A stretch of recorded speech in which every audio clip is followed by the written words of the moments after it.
Asri Gunawan kembali bersama Anda di Berita Utama. Saudara, kasus kematian anggota Propam Polda NTB, Brigadir Nur Hadi oleh dua atasannya di Gili Trawangan, Lombok Barat masih menjadi tanda tanya.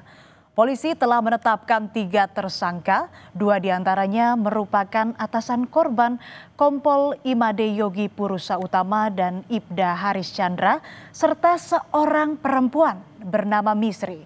Namun polisi belum mengungkap apa motif dan kronologi lengkap di balik kematian Nur Hadi ini. Masyarakat menunggu keseriusan dan transparansi polisi dalam mengungkap kasus. Dari keterangan awal polisi pada 16 April lalu, Brigadir Nur Hadi ikut bersama atasannya Kompol Imade Yogi Purusa Utama dan Ibda Haris Chandra yang menggelar pesta di salah satu villa di Gili Trawangan, Lombok Utara. Belum diketahui pasti apa tujuan mereka di Gili Trawangan dan menyewa villa yang cukup mahal. Kedua atasan Brigadir Nur Hadi juga mendatangkan 2 perempuan asal Jambi, yakni P dan M. Korban dikabarkan tewas tenggelam di kolam villa pada 16 April malam.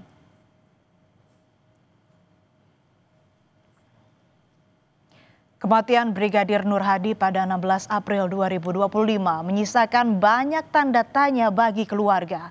Padahal korban tewas dilaporkan ditemukan di dasar kolam di sebuah villa privat di Gili Trawangan. Namun keluarga menemukan ada luka di tubuh dan kepala korban saat keluarga memandikan jenazah.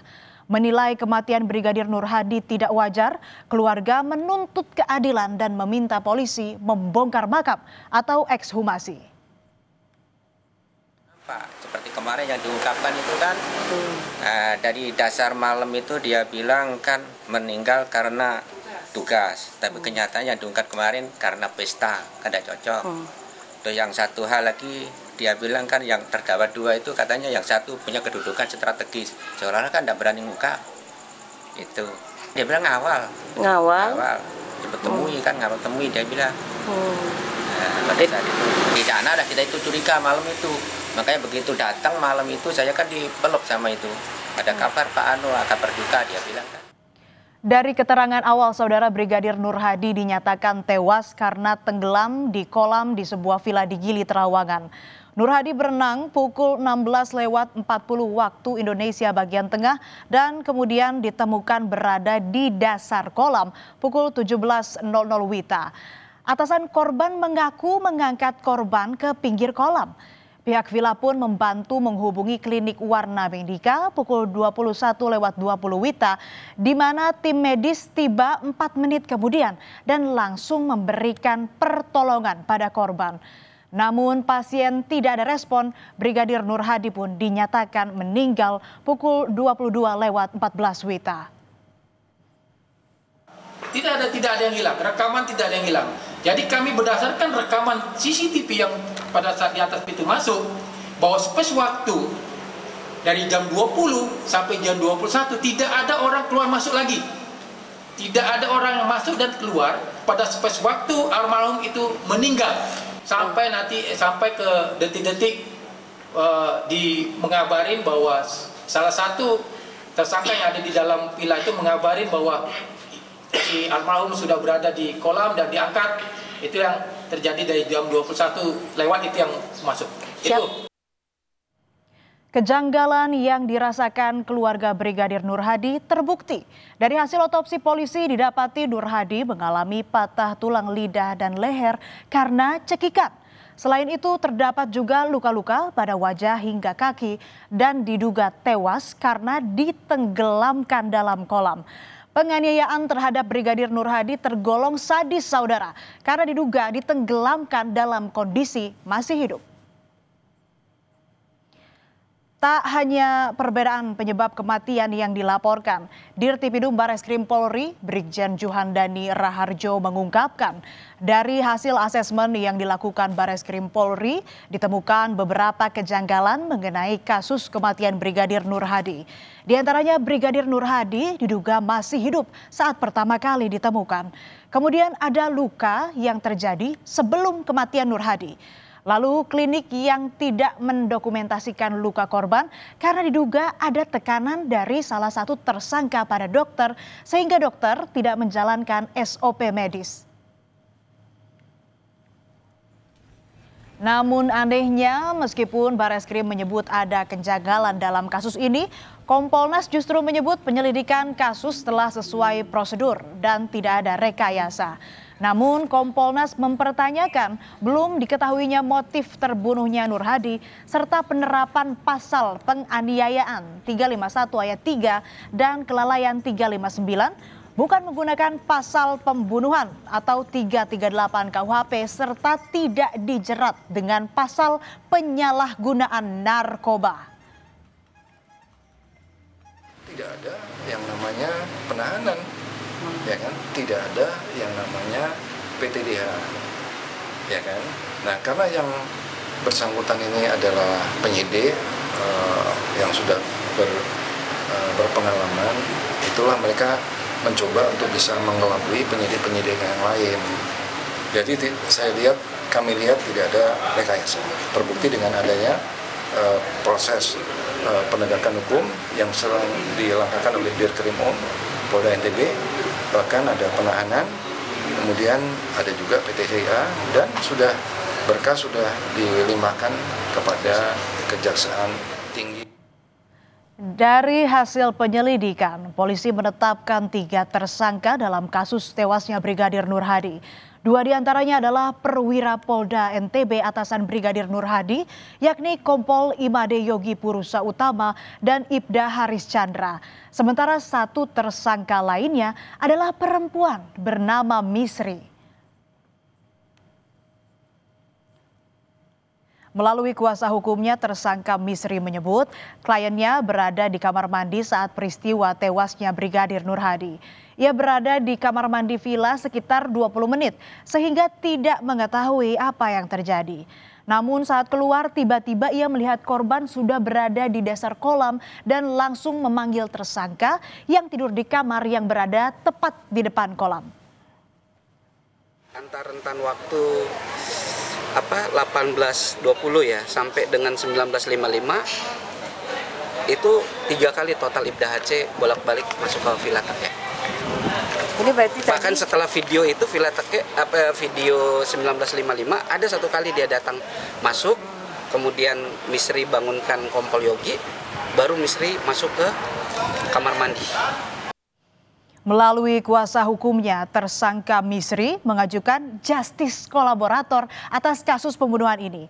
Misri merasa ia sebagai saksi kunci atau saksi mahkota yang mengetahui siapa pelaku penganiayaan hingga Nur Hadi tewas di villa tersebut.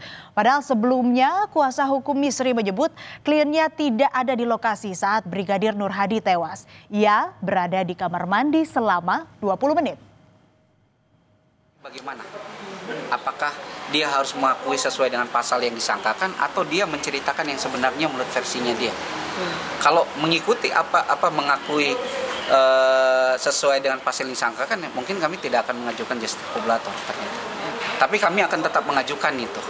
Nanti biar LPSK yang akan mempertimbangkan. Dinilai dalam draft permohonan justice kolaborator itu kami tetap berpendapat bahwa apa yang disangkakan itu adalah tidak benar.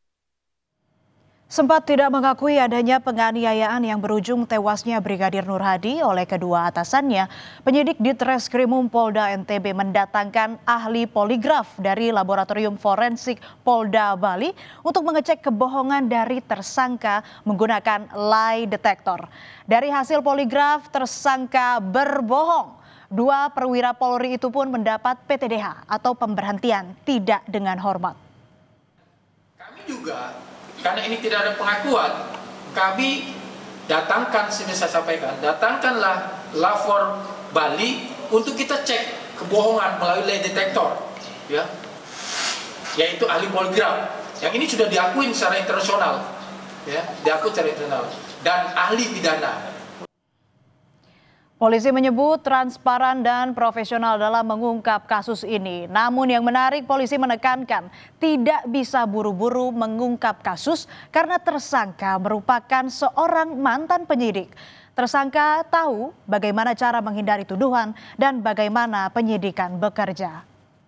Kita profesional, ya, kita profesional dan kita lakukan ini memang secara hati-hati, karena itu tadi tahu bahwa yang kita hadapi bukan masyarakat, tapi adalah penyidik yang mana di mana mantan kasat narkoba, kasat reskrim yang memang sudah paham terkait dengan penyidikan. Makanya kita tidak terlalu buru-buru, kita yakinkan kalau ini sudah pasti pas, baru kita melangkah yang lebih lanjut.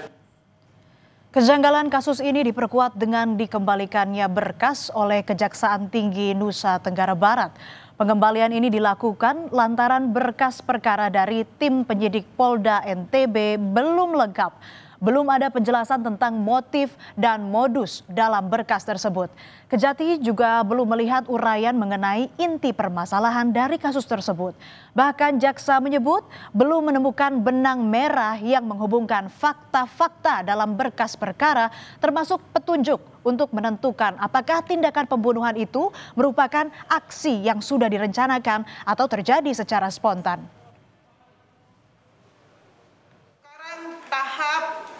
Pengembalian ke penyidik untuk dilakukan penyempurnaan, karena berkas perkara itu masih jauh daripada sempurna. Kami tidak melihat dalam berkas itu motif dan modus apakah itu pembunuhan itu terkait apa, belum ada.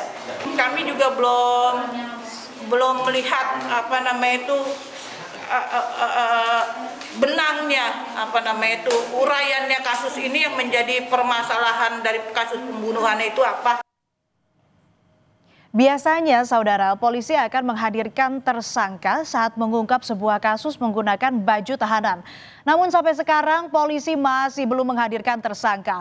Polisi juga belum menjelaskan motif dari pembunuhan ini. Kejanggalan masih belum terjawab bagaimana kronologi pembunuhan, kemudian fakta terkait luka dan dakwaan yang tidak sinkron. Teka-teki kematian Brigadir Nur Hadi di tangan dua orang atasannya masih belum terjawab. Penanganan kasus oleh polisi menjadi perhatian publik. Kurang transparansinya kasus dan belum diungkapkannya kepada publik 3 orang tersangka dan juga motif dari pembunuhan ini menjadi tanda tanya. Apakah yang ditutupi dari kasus ini? Penyidik dituntut profesional dan transparan dalam menangani kasus ini, dan pasal yang dikenakan kepada para tersangka pun harus jelas. Ketegasan penyidik dalam membuka kasus ini merupakan bentuk dari wajah kepolisian Indonesia.